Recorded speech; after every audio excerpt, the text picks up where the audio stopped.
ধর্ষণের শিকার শিশু আসিয়া ভালো নেই। গত ৪৮ ঘন্টায় জ্ঞান ফেরেনি তার। সব মিলিয়ে শিশুটির অবস্থা খুবই সংকটাপন্ন। লাইফ সাপোর্টে তাকে বাঁচিয়ে রাখা হয়েছে। তাকে বাঁচাতে প্রাণপণ চেষ্টা চালিয়ে যাচ্ছেন বিশেষজ্ঞ চিকিৎসকরা। মাগুরার ৮ বছর বয়সী এই শিশুটির উপর ঘটে যাওয়া নৃশংস ঘটনায় দেশজুড়ে চাঞ্চল্য সৃষ্টি হয়েছে। এই মর্মান্তিক ঘটনার পর শিশুটির চিকিৎসার সার্বিক পরিস্থিতি খতিয়ে দেখতে ঢাকা সেনানিবাসের সম্মিলিত সামরিক হাসপাতালে ছুটে যান স্বরাষ্ট্র উপদেষ্টা লেফটেন্যান্ট জেনারেল মোহাম্মদ জাহাঙ্গীর আলম চৌধুরী।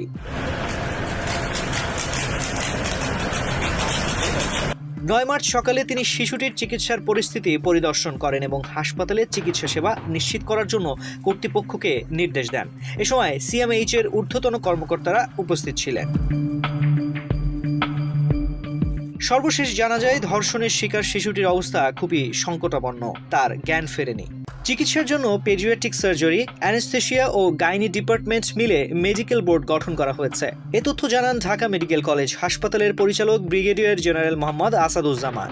শনিবার দুপুরে শিশুটির শারীরিক অবস্থার কথা তুলে ধরে তিনি বলেন, শিশুটির অবস্থা খুবই খারাপের দিকে যাচ্ছে। তার গলার আঘাত খুবই মারাত্মক। এক পর্যায়ে শুক্রবার রাত ৯টার দিকে তাকে লাইফ সাপোর্টে নেওয়া হয়েছে। চিকিৎসকরা আশা প্রায় ছেড়ে দিয়েছেন। শিশুটির অবস্থা আরও অবনতি হলে ৮ই মার্চ তাকে উন্নত চিকিৎসার জন্য ঢাকা মেডিকেল কলেজ হাসপাতাল থেকে সিএমএইচ এ স্থানান্তর করা হয়।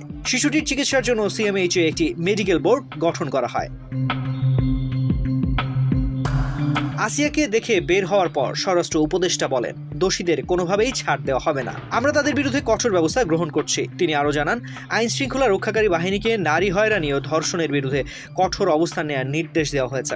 পাশাপাশি তিনি নারীর প্রতি সহিংসতার ঘটনায় তদন্ত দ্রুত শেষ করে আদালতে প্রতিবেদন দাখিলের জন্য নির্দেশনা দিয়েছেন। স্বরাষ্ট্র উপদেষ্টা জানান, সম্প্রতি ঘটে যাওয়া ধর্ষণ ও সহিংসতার ঘটনায় জড়িত অপরাধীদের বিচার নিশ্চিত করা হবে এবং তাদের কঠোর শাস্তির আওতায় আনা হবে। তিনি আরও বলেন, নারীদের ঘরে বাইরে নিরাপদে দায়িত্ব পালন করতে হবে। যারা তাদের বাধা দিতে আসবে তাদের বিরুদ্ধে কঠোর আইনানুগ ব্যবস্থা নেওয়া হবে। তিনি অবশেষে বলেন, নারীর প্রতি সহিংসতার বিরুদ্ধে সবাইকে সচেতন থাকতে হবে এবং আমাদের পারিবারিক, সামাজিক ও নৈতিক মূল্যবোধ শক্তিশালী করতে হবে।